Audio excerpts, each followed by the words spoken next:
Welcome to Deadly Dames. A few months ago I started a series reviewing the Dark Tower series from Stephen King, where I reviewed the first three books, so The Gunslinger, The Drawing of Three and The Wastelands, and I'm now back to do the review on the next two plus Salem's Lot, because I was advised to read Salem's Lot before going into The Wolves of Calla, which I've just started reading last week. And that is a mammoth book, so it will take me a while to get through that one. Now, starting off with the first book, so the fourth book, so the first one I read in this video. So the fourth book of the series, The Wizard and the Glass. Now, I actually struggled to get through this one, and not because it was a bad book, mainly because it was a change in story. Once I got settled into that change of characters and story, it was absolutely fine. I just kind of struggled to adapt to that. So basically, at the end of The Wastelands, you've got Roland and his gang, Eddie and Susanna and Jake and Oi, the Bumbler, I think it's called, have all survived Blaine the Mono. And again, I hope I'm not spoiling anything here, but they've all come to the end of a big quest where they've arrived in a town which is pretty much the Stand. So it's sort of setting up for... well, it's already kind of linked to Flag from the Stand anyway, but they arrive in a town where everyone has died from a virus, a super virus, just like in the Stand. Now, they've seen a glass tower, so big, massive mansion, big castle is the word I'm looking for, and that's where they were going towards the new, with their, is it Catty they call it? That's where they have to go. Now, on the way there, Roland decides to tell his story, so his backstory as to how he got to where he is just now. Now, this is where I kind of struggled, because I was at the stage after Wastelands where I was desperate to know what happened to our five adventurers after the Wastelands. I'm trying not to spoil anything here, because I do think you really need to read the books just to get into the story and to fully understand what's happening. So I was at that stage where I was desperate to know what happened next. Now, I understand why Stephen King did the backstory of Roland, because, let's face it, we all want to know. We all really wanted to know how he got to where he was, but I'm always one that wants to know the end before the beginning, and I always love it when I finally get there. But I suppose that's the thing with books, isn't it, and films, is that it's the build up to the big reveal. But I was kind of at the stage of just really wanting our adventurers to keep going, so I really struggled to adapt to this backstory with Roland and his two friends and Susan, his love interest. Now, I kind of struggled with that a wee bit as well, because they were like 14 years old, 14, 15, and there was sex scenes between them, and I understand that people start exploring these things at different ages, but I just didn't want to read about a 14-year-old doing that. But I totally got why it was there. It was important to understand how Roland became so hard, and found it so difficult to relate to people because of what happened to him. But as I said, once I got into the story and I started reading it, I really, really enjoyed it. And it neatly tied up a few things which had happened previously. So at the end of the book, it comes back to like our five adventurers, and they get to this...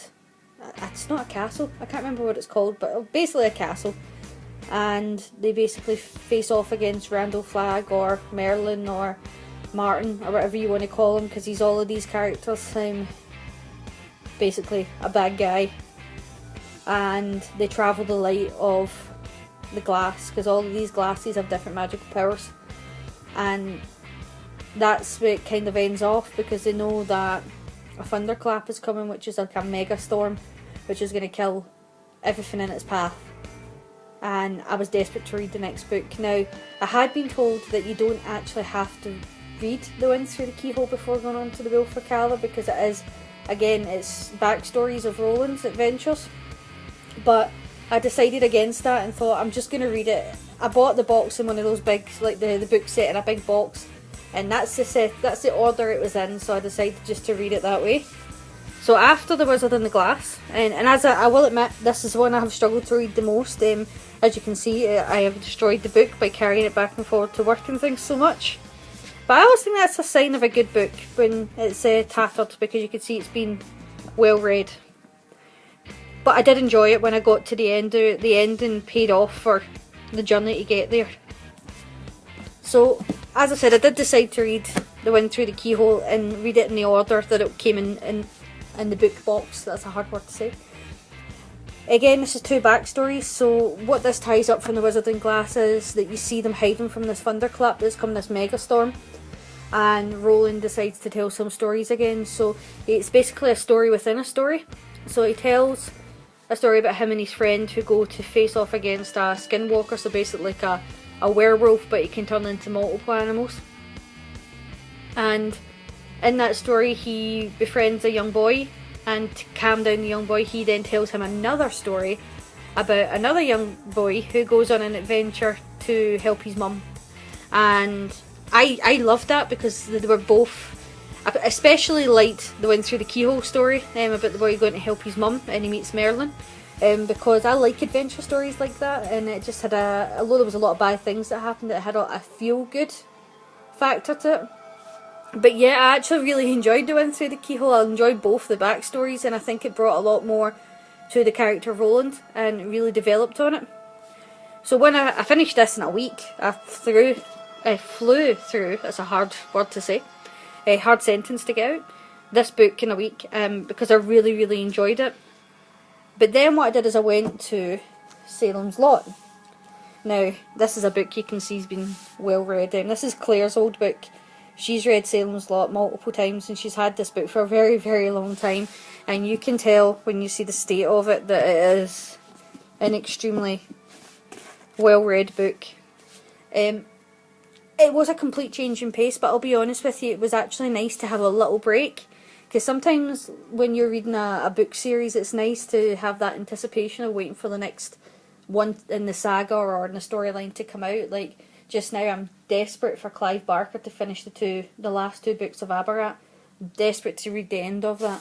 So when they come out, I'm just going to go straight into it. And sometimes it's good to have that build up and really, really wanting to read the next part. And that's kind of what happened with this. Because I stopped to read Salem's Lot, it made me want to read Will Sakalar even more.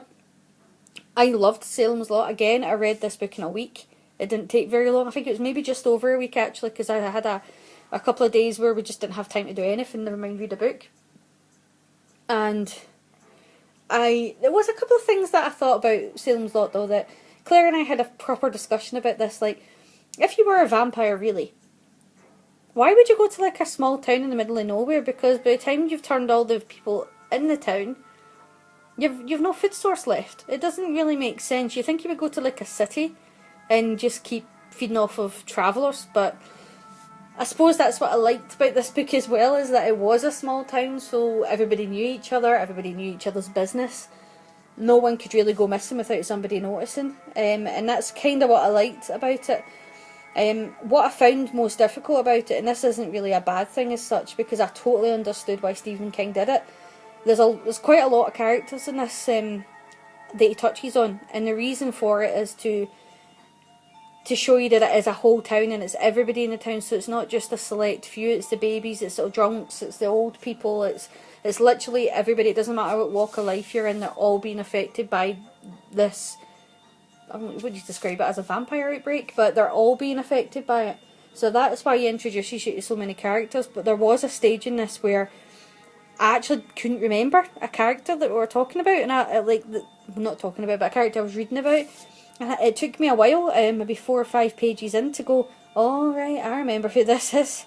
Because there is so many characters, but as I said, I really understand why there's that many characters in the book, because it's making you realise that it is the whole town. It's not just a group of people and other folk aren't believing them. It's the doctors, it's teachers, it's everybody that's been affected by this. I really liked that it didn't have this big heroic ending, although there was a build up to. Again, I'm trying my best not to give it away because this is a really, really good book. And what I would say is that if you're a fan of the movie, and I really like Toby Hooper's interpretation of Salem's Lot, and if you're a vampire fan, then read Salem's Lot, because this book is very, very good. And it makes you care about the characters, and it kind of brings it to life. Like, there's a scene where they're trying to tell the doctor about it, and the doctor's like, yeah, whatever. But he kind of feels like something bad's happening at the same time. And it's the realisation that everybody has when they realise that this feeling that they've been having is actually real, that there's a reason for it. But I loved the ending. I thought that because they did it the way, I'm trying my best not to give away anything, not to spoil anything. The way they did it made more sense. In reality, if this really happened, the way they did it, I think, made more sense. The reason why I was told to read Salem's Lot is because there's a character in this called Fala Callahan, who's also in the Will Sakala, and it's funny because I don't know, let's judge it on size. I brought this amount into the book, and Fala Callahan's come up in 3 or 4 chapters so far, so there's obviously a reason why you need to read Salem's Lot. You don't really need to, but it helps to read it because you understand where this character's coming from. So I'm really glad that I did actually stop and read Salem's Lot. Now, I have been advised to read Insomnia Before the Dark Tower. So the final book, which I've picked up in Insomnia, is terrible. It's a book which is not quite in the same state as this, but it's in a bad state. But it's readable, and that's all that matters. Didn't pay very much for it, so that's all that matters. And someone told me to read Hearts in Atlantis as well. Apparently that's short stories, but one of those short stories, the character appears in Will Sakala. But I probably left it a bit late to read that. I don't know if it would make any sense if you've read it to read it later. But yeah, really, really still loving the Dark Tower series. Again, do not know how they got the movie from this book series, because literally other than the characters' names in the movie title, there's not an awful lot which is the same. I will come back and I'll do the Will Sakala and the Song for Susanna. So I'll do 2 books because the Will Sakala is so big. And then in the last video I'll do Insomnia and the Dark Tower, unless anybody out there wants to recommend it. I read another one on my journey through the Dark Tower series, but still loving it. And if you want to see, excuse me, breathing in the air wrong, excuse me. If you want to see us doing any more graphic novel or book reviews, also just let us know, because we both love reading. And I think the reason why I love movies so much is because it brings the imagination that you have when you read a book to life.